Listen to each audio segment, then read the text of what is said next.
get people going.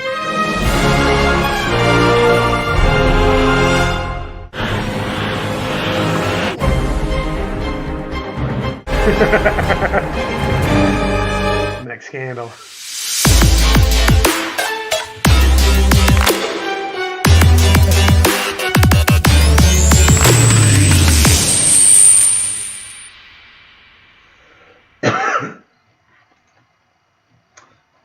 Munciana Courtside, Season 7, Show 6. Still rolling. We're still going. You still hadn't taken us down. We're 6 weeks in, COVID-free, and wish the rest of the world and the high school volleyball world in our place would be the same. But we're getting there. We're getting there slowly but surely, winning day by day. We're getting there. But let's go, baby. All right. Last week we talked about Saturday going to be a big invite Team Indiana. We had Newcastle, McCutcheon, Providence, DeWinger at there. Newcastle goes 2-0. Yeah. They take down Providence and the pride of Fort Wayne. Great day for Newcastle volleyball. They needed that badly. Yeah. Great day. And then Fort Wayne loses to Newcastle, but they take down a very good Providence team. Yeah. Providence takes 2. It goes down twice in that weekend. Talking to a couple of different people, our very own Pancho Alvarez was doing play-by-play for me, going Jimmy Olsen, cub reporter. He was giving me definite play-by-play all the way through, and it sounded pretty engaging. Johnny Shondell, who's probably the brightest volleyball mind in the state of Indiana, had texted me and said that it was that the Dwenger Newcastle match was magical from a high school standpoint. So it was a great volleyball. And, he was there not from a recruiting capacity. He's there as a proud father. His daughter is dishing the rock from McCutcheon, and that's a huge win for McCutcheon. Yep. They've been up and down, but I think a lot of their down is because they haven't been on the floor much because of COVID. But anytime you take out a Providence team, it's a good win. And so for Newcastle to sweep on that, and we talked about that, was huge. I'm not so sure that we didn't learn just as much about Dwenger. Yeah. And Dwenger's for real. Yeah. For real. So that was a good weekend. And it sounded like a very tight fifth until late in that game. And shows that Dwenger's got a good shot coming down the stretch. Yeah, Hudson and Shaftmaster going toe-to-toe. The good news is for Hudson to get through a 3A state championship, she doesn't have to go through Shaftmaster. And, Hudson is as good as we advertised, and Newcastle on the come-up. Yep. I like that. Monday night we talked about a little bit of battle in the Fort Wayne area, Belmont, Concordia. Yeah. Belmont pulled it out in 4. That's a good win. A battle between 2 really seasoned coaches and 2 passionate coaches. I'm not so sure either one of those teams is out of the hunt just yet. Yep.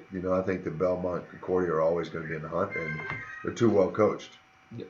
And then to add to it, Belmont is on prepvolleyball.com, the number 1 team in 3A. So it's kind of good to see them starting to get some wins and matches actually played to see where they're at. Yeah. Tuesday night, we talked about LaPorte, Crown Point. Felt like they're playing for about the 76th time this season. LaPorte beat Crown Point in 4. I've become, like I said last week, I've become a big fan of the North. Coach Duncan does an incredible job at Crown Point. LaPorte and Munster and Penn all they're doing is winning games. That area of the state, I'm just telling you, I don't think they're going to be quiet. It's going to be a war to get out of there. Yeah. And that's going to be it's going to be a battle of attrition. And the bad news is a lot of really good teams are going to go home early because they just beat each other down. But, LaPorte, Crown Point, Penn, Munster are all, in my mind, 4 of the top 10 teams in the state of Indiana, easily. Yes. Easily. And then we're going to talk about the old games this week. Fuse games that we got. We tried to mix it up a little bit. Don't want the same guys every week.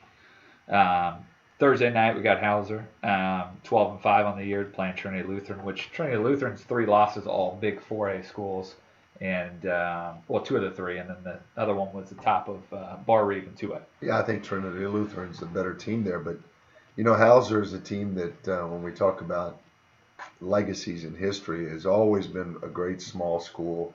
Yep. Coming out of that area of the state. And Trinity Lutheran, as of late, the last 3-4 years, has really turned it on. They're probably the pride and joy of that class. Trinity Lutheran probably got a little too much ammo for Hauser, but that should be a great fun match. Yeah. Monday night, Ron Colley coming off a couple of good wins last week. At 13-5 on the year, going to go up against Heritage Christian. Still undefeated, still rolling 17-0. Raven and the crew. Spoiler alert! I still have Heritage Christian as my honorable mention team, but they've been there. They've been there for a while, and the only thing I've been waiting for is a win of notoriety.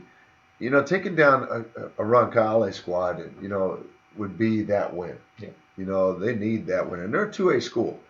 Heritage Christian, very, very good, playing on the home court. Roncalli, it's going to be interesting. There'll be Colvin, banging away against Halter, who's arguably one of, if not the best in a lot of people's minds, liberos in the state of Indiana. So that should be a neat showdown between offense and defense. That game will go a long ways to telling us who's going to really move up in the 2A area. We've thought Wapahani and Heritage Christian all year long. If Heritage Christian can take care of Roncalli, they become my favorite for a 2A state title. I agree. Tuesday night, we've been talking about it all year. It's supposed to be happening earlier in the year, this month. Tuesday night, HSC will do